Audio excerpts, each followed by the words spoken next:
आज मी निघालोय एक असा एक्सपेरिमेंटल टाउनशिपला भेट द्यायला जिथे 60 पेक्षा जास्त देशांमधले लोक राहतात. ना धर्म ना राजकारण, फक्त एकच गोल, ह्युमन युनिटी.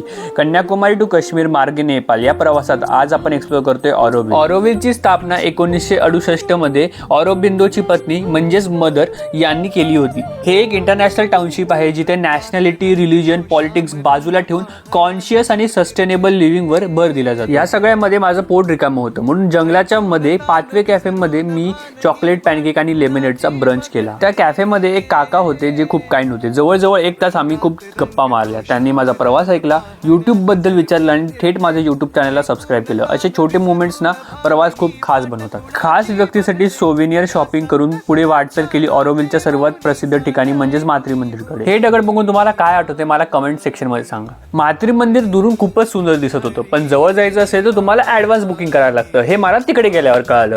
अर्थात मी बुकिंग केलं नव्हतं, त्यामुळे निराशा हाती आली. डिसअपॉइंटमेंट हाती घेऊन मी शेवटी ऑरोविल बीचकडे गेलो. काही वेळ पूर्णपणे सॉलिट्यूडमध्ये घालवला आणि पॉंडिचेरीकडे परतीचा प्रवास सुरू केला. हॉस्टेलला पोहोचल्यावर फ्रेंच देशातील फ्रेंड्स सोबत मँगो मिल्कशेक पिला, छान गप्पा मारले आणि परफेक्ट एंडिंग केलं. उद्या भेटूया चेन्नई ते भुवनेश्वर या पुढच्या प्रवासात.